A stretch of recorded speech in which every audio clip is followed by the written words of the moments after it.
Good evening बच्चों। बच्चों, जैसा कि मैं आप लोगों के लिए वीडियोस ला रहा था और हम लोग क्लास 10 की ज्योग्राफ़ी को फॉलो कर रहे हैं। Class 10 geography chapter number 4 agriculture. अभी तक इस चैप्टर में हम लोगों ने एग्रीकल्चर टाइप्स को डिस्कस किया, जिसमें प्रिमिटिव सबसिस्टेंस फार्मिंग, इसको हम लोगों ने वीडियो नंबर 1 में डिस्कस किया। वीडियो नंबर 2 में हम लोगों ने इंटेंसिव सबसिस्टेंस फार्मिंग को डिस्कस किया और वीडियोस में हम लोगों ने कमर्शियल फार्मिंग को पढ़ा, प्लांटेशन एग्रीकल्चर के बारे में जानकारी प्राप्त की।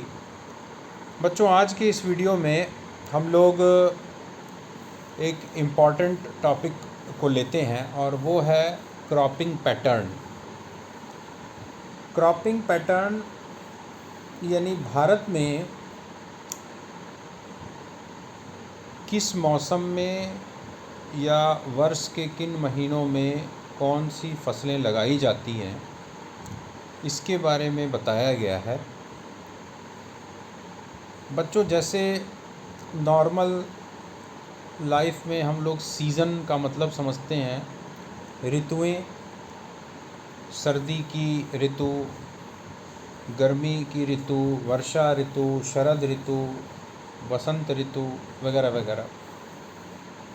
उसी तरह बच्चों, जो कृषि कार्य होता है, खेती का जो कार्य होता है, फसलें जो बोई जाती हैं, उसको भी हम लोगों ने 3 सीज़न में बांटा है, जो कि भारत में जिसका अभ्यास किया जाता है।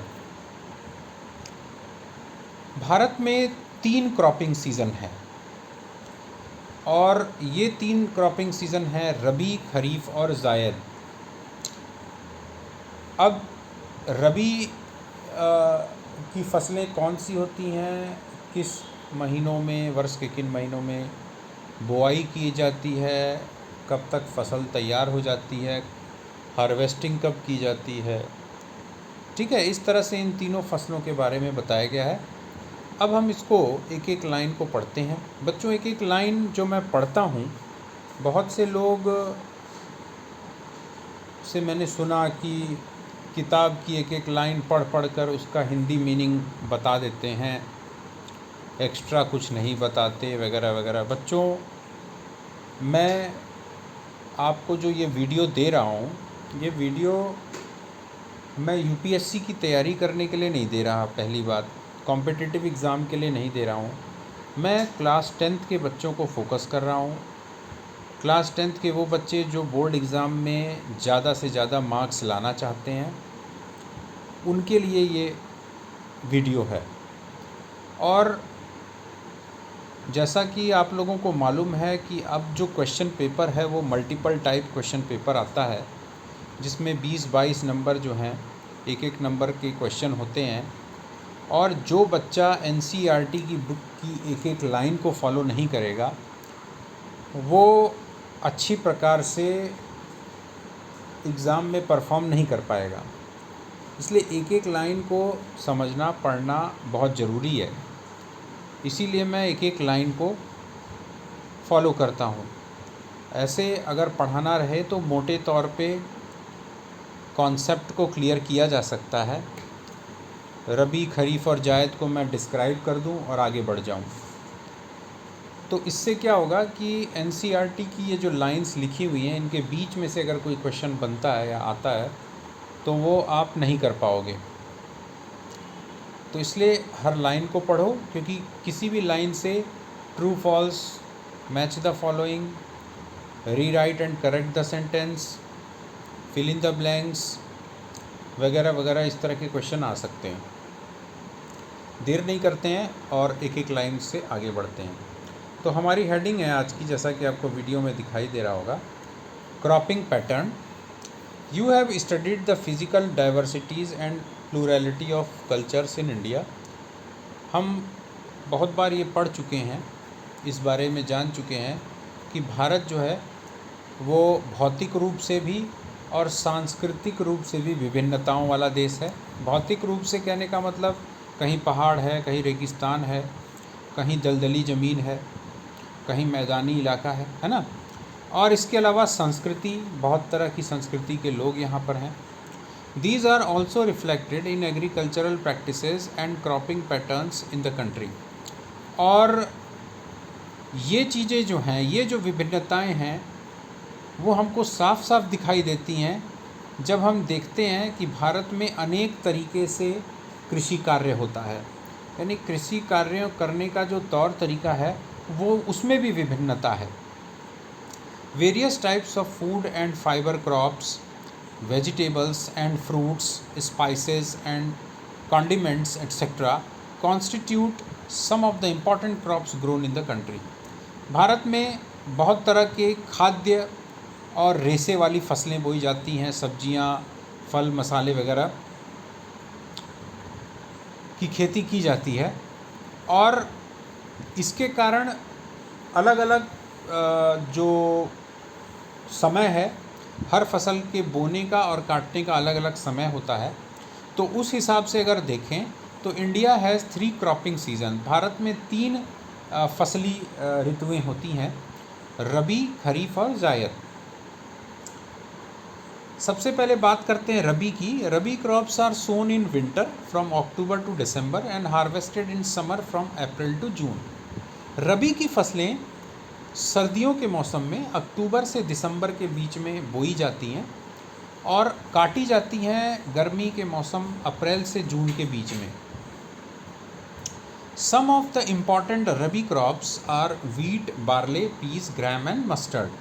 कुछ जो महत्वपूर्ण रबी फसलें हैं वो हैं वीट हो गया, बार्ले हो गया, पीस हो गया, ग्राम हो गया और मस्टर्ड हो गया। याद कर लो बच्चों, ये इस तरह का 1 नंबर में क्वेश्चन आ सकता है। आपको कोई एक फसल का नाम दे देगा और पूछ देगा कि ये रबी की है या खरीफ की है या जायद की है, ठीक है। दो these crops are grown in large parts of India, states from the north and north western parts such as Punjab, Haryana, Himachal Pradesh, Jammu and Kashmir, Uttarakhand and Uttar Pradesh are important for the production of wheat and other rabi crops. हालांकि ये जो जितनी भी फसलें हैं ये भारत के एक बहुत बड़े हिस्से में बोई जाती हैं, फिर भी भारत के उत्तरी और उत्तर पश्चिमी राज्य जैसे पंजाब हो गया, हरियाणा हो गया, हिमाचल प्रदेश, जम्मू कश्मीर, उत्तराखंड और उत्तर प्रदेश हैं, यहाँ पर गेहूँ या रबी की बहुत सारी फसलें बोई जाती हैं। Availability of precipitation during winter months due to the western temperate cyclone helps in the success of this crop.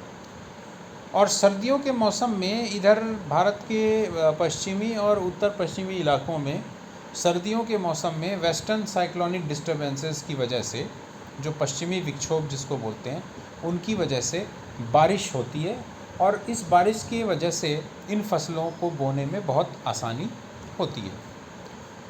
However, the success of the Green Revolution in Punjab, Haryana, Western Uttar Pradesh and parts of Rajasthan has also been an important factor in the growth of the above mentioned rabi crops। और इसके अलावा 1970 के दशक में जो एक हरित क्रांति हुई थी, ग्रीन रेवोल्यूशन हुआ था, जिसमें गेहूँ, ख़ास तौर से गेहूँ की फसल पर ज़्यादा जोर दिया गया था।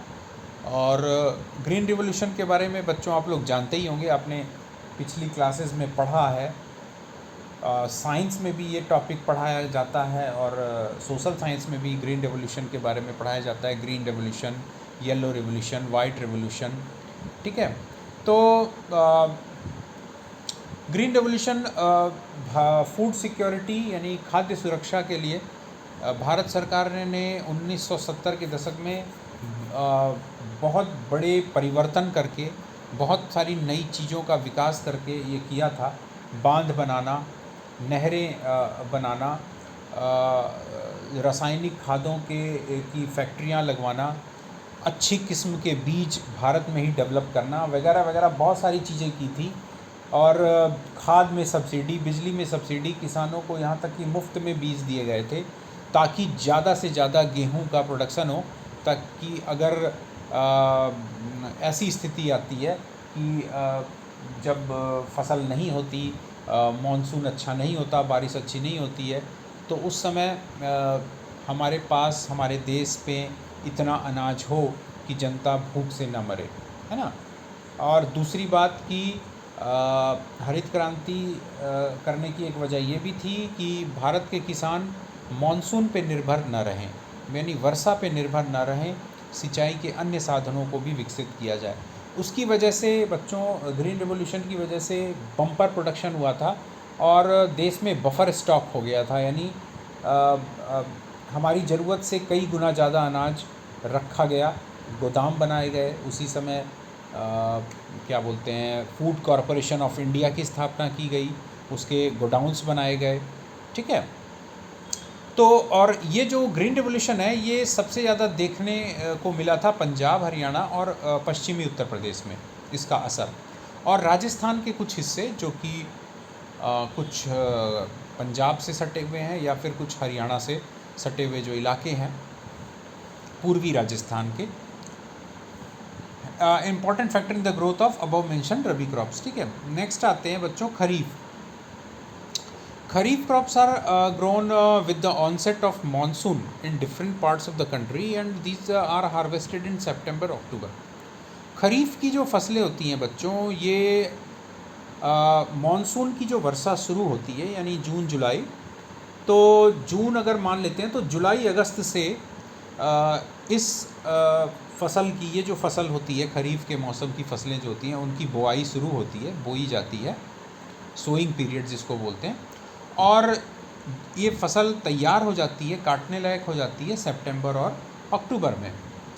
Important crops grown during this season are paddy, maize, jowar, bajra, tur, moong, urad, cotton, jute, groundnut and soybean.